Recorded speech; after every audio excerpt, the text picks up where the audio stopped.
ముందు పార్టీ ఫిరాయింపులు అసలు ఈ అంశాలు తీసుకోవాలి, ప్రజల్లో చర్చకు పెట్టాలని నీకు ఎందుకు అనిపించింది? సార్ ఇందులో మొదటగా నేను చెప్పదలుచుకున్నది ఏంటంటే మా ప్రస్థానం సార్. నేను చదువుకున్న కాలేజ్ యొక్క ప్రస్థానం జాతీయ భావాలు ఎక్కువ ఉంటాయి సార్ ఆ కాలేజీలో చదువుకున్న విద్యార్థులు. ఎందుకంటే మ రవీంద్రనాథ్ ఠాగూర్ గారు 1919 సంవత్సరంలో మా కాలేజ్కి వచ్చారు. BT college Madanapalle sir, Chittoor జిల్లా. Besant Theosophical college established by Annie Besant in the year 1915. 1919 సంవత్సరంలో హోమ్ రూల్ ఉద్యమం అనేసి అంట. Right, correct. 1919 సంవత్సరంలో రవీంద్రనాథ్ ఠాగూర్ గారు మా కాలేజ్కి చేయడం జరిగింది. మా కాలేజీలోనే మన జాతీయ గీతం ట్రాన్స్లేషన్ జరిగింది from Bengali to English. And composition, tuning composition జరిగింది కూడా మా కాలేజీలోనే సార్. మార్గరెట్ కజిన్స్ అని, ఆమె జేహెచ్ కజిన్స్ వాళ్ళ భార్య, he acted as a principal of Besant Theosophical College in the year 1919. ఆమె మన జాతీయ గీతానికి కంపోజిషన్ కూడా జరిగింది సార్. అదొకటి. రెండో విషయం ఏంటంటే ఆంధ్రప్రదేశ్ రాష్ట్ర గీతమైన మా తెలుగు తల్లికి రాసిన శంకరంపాడి సుందరాచారి గారు చదువుకున్నది మా కాలేజీలోనే సార్. సో రాష్ట్రానికి రాష్ట్ర గీతం, దేశానికి జాతీయ గీతంతో అనుబంధం ఉండే కాలేజీలో చదవడం వల్ల జాతీయ భావాలు ఎక్కువ ఉన్నాయి. సో ఆ రకంగా కొంచెం జాతీయ భావాలు ఎక్కువ కలగడం జరిగింది సార్. అంటే మీ కాలేజ్ చదువుకున్న అందరిపైన ఆ ప్రభావం ఉంటుందా? ఎక్కువ ప్రభావం ఖచ్చితంగా ఉంటుంది sir. We all proud to be and students of Besant Theosophical College Madanapalle sir. So నేను రాజ్యాంగం చదువుకునేటప్పుడు నాకు ఎందుకో కొద్దిగా ఆక్వర్డ్గా అనిపించేది సార్ కొన్ని విషయాలు. ఒకటి, పార్టీ ఫిరాయింపులు. అంటే మనందరికీ తెలుసు సార్, ప్రజాస్వామ్యం అంటే ప్రజల చేత ఎన్నుకోబడాలి, బై ది పీపుల్. కానీ ప్రస్తుతం ప్రజలకి విలువ లేదు, వాళ్ళ ఓట్లకి గౌరవం లేదు సార్. ఎందుకంటే ప్రజలందరూ ఒక పార్టీ గుర్తుపై ఒక అభ్యర్థిని గెలిపిస్తే అతడు సునాయాసంగా వేరే పార్టీలోకి వెళ్ళిపోతాడు. అయ్యో ఎందుకు వెళ్ళావు నువ్వు అంటే, నేను నా నియోజకవర్గ అభివృద్ధి కోసం వెళ్ళాను అని చెప్తాడు. కానీ వి ఆల్ నో దట్ ఈ join another party for his own development. తన సొంత అభివృద్ధి కోసం వెళ్తాడు మ్యాక్సిమం. అలా అని చెప్పి ఓట్లు వేసిన ప్రతి నియోజకవర్గంలో ప్రతి వ్యక్తి దగ్గరికి వెళ్ళి నేను మోసం చేశాను, తప్పు అయిపోయింది, నాకు క్షమించండి, మీకు నేను మోసం చేశాను, మీరు నాకు ఓట్లు వేశారు కానీ నేను వేరే పార్టీలోకి వెళ్తున్నాను చెప్పలేడు కదా సార్. చెప్పగలిగే ధైర్యం ఉంటుంది అతనికి సార్. ఇందుకోసం మనం ఒక చట్టం తీసుకొచ్చాం సార్, 1985 పార్టీ ఫిరాయింపుల చట్టం, యాంటీ డిఫెక్షన్ అయింది 1985. కానీ అది రాజీవ్ గాంధీ హయాంలో వచ్చింది. అవును, రాజీవ్ గాంధీ ప్రధానమంత్రిగా ఉన్నప్పుడు వచ్చింది సార్, 10th షెడ్యూల్. కానీ ఇందులో ఉండే మెయిన్ లూప్ హోల్ ఏంటంటే సార్, మొత్తం డిస్క్రిషన్ పవర్ స్పీకర్ గారికి ఉంటుంది సార్. స్పీకర్ ఎవరుంటారు సార్? అధికార పార్టీకి చెందిన వ్యక్తే ఉంటారు. ఇక్కడ సందర్భం వచ్చింది కాబట్టి చెప్తున్నాను sir. Speaker should be impartial. Speaker అనే వ్యక్తి చాలా ఉన్నతమైన పదవి సార్. అది మన ప్రాధాన్యత వ్యవహారంగా చూసుకుంటే 6వ పొజిషన్లో ఉంటారు స్పీకర్ గారు. Is equalling to chief justice of India. So కానీ అతను నిష్పక్షపాతంగా ఉండడం లేదు సార్. మనం అలా ఉన్న వ్యక్తి మన తెలుగువాడే సార్. ఒక వ్యక్తి ఆదర్శంగా నిలిచారు స్పీకర్ గారుగా. నీలం సంజీవ్ రెడ్డి గారు is the only one person who resigned from his party membership before taking charge as speaker. తన స్పీకర్గా బాధ్యతలు తీసుకునే ముందే తన పార్టీ సభ్యత్వానికి రాజీనామా చేసిన వ్యక్తి నీలం సంజీవ్ రెడ్డి గారు.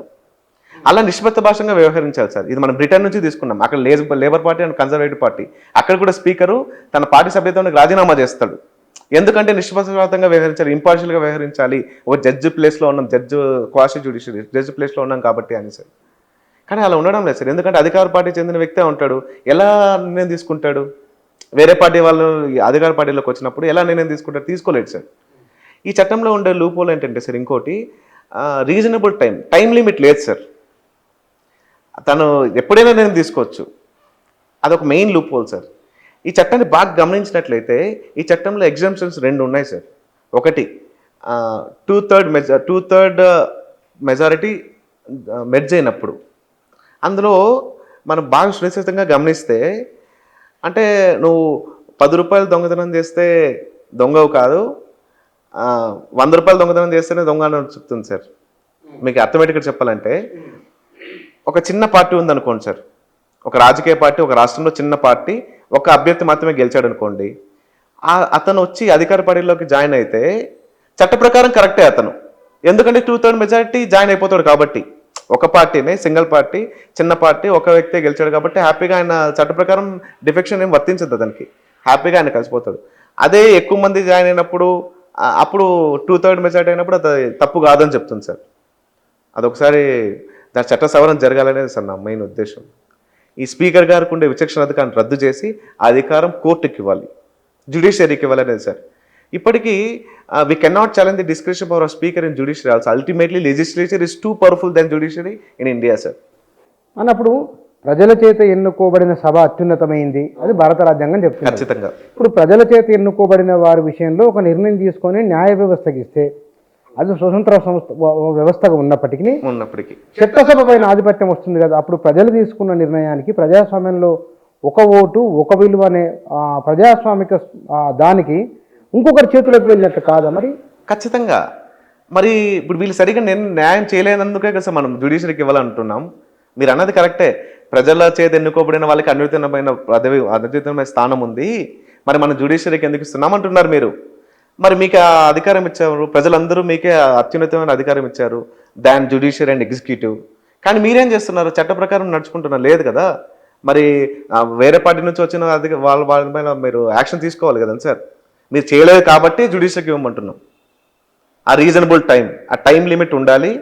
అసలు అదే కాదు సార్, ఒక పార్టీ నుంచి అభ్యర్థి ఇంకో పార్టీలోకి వెళ్తే ఆటోమేటిక్గా తన పదవి కోల్పోవాలి సార్. ఆ అధికారం జ్యుడిషియరీకి ఇవ్వాలి సార్. అంత దమ్ముంటే రాజీనామా చేసి వెళ్ళాలి సార్, ప్రజల చేత నిరూపించు. జ్యుడిషియరీ ఇప్పుడు ఒకరి నుంచి మరొకరికి ఇవ్వకుండా రీకాల్ లాంటిది పెడితే ఎట్లా ఉంటుంది ఆలోచన చేసిందా? రీకాల్ అనేది డిసైడ్ చేయాల్సింది కూడా ఎవరు సార్? మళ్ళీ లెజిస్లేచర్ కిందకే వెళ్తుంది. కాబట్టి జ్యుడిషియరీకి ఇవ్వడం అనేది సమంజసమని మేము భావిస్తున్నాం సార్. నా రిఫార్మ్ అదే. ఇప్పుడు తీసుకోబోతున్న రిఫార్మ్ ఏంటంటే, ఫైట్ చేస్తున్న రిఫార్మ్ ఏంటంటే, స్పీకర్ గారి విచక్షణాధికారాన్ని రద్దు చేయాలి. పార్టీ ఫిరాయింపుల చట్టంలో ఎవరైతే పార్టీ మారిన అభ్యర్థులపై నిర్ణయం తీసుకునే అధికారం స్పీకర్ విచక్షణాధికారం ఉందో ఆ టైం లిమిట్ లేదు ప్రస్తుతానికి. రీజనబుల్ టైం అని మాత్రం మెన్షన్ చేయబడింది. అదొక పెద్ద లూప్ హోల్ మన ఆ చట్టంలో. ఆ విచక్షణాధికారం రద్దు చేసి ఆ అధికారం జ్యుడిషియరీకి ఇవ్వాలి అనేదే సార్. ఇదొక రిఫార్మ్ సార్. కానీ కదా పార్టీ ఫిరాయింపులు అనేవి మన దేశంలో ఎప్పుడు ప్రారంభమైనవి, వీటిని ఏ సందర్భాలలో వీటిపైన చర్చ జరిగింది ఏమైనా అవగాహన ఉన్నదా? బాగా సార్, అంటే బాగా ప్రచారంలోకి వచ్చింది ఆయారాం గాయారాం అని హర్యానాలో వచ్చింది సార్. ఆయన పార్టీ మారిన వ్యక్తి ముఖ్యమంత్రి కూడా అయినాడు సార్. పార్టీని మారిన వ్యక్తి ముఖ్యమంత్రి కూడా అయ్యారు. అది ఒకే రోజు 3 పార్టీలు మారింది ఆయన? బాగా ఎక్కువ మారారు సార్ పార్టీలు ఆయన. దాని తర్వాత మనకి చాలా కేసులు కూడా జరిగాయి సార్.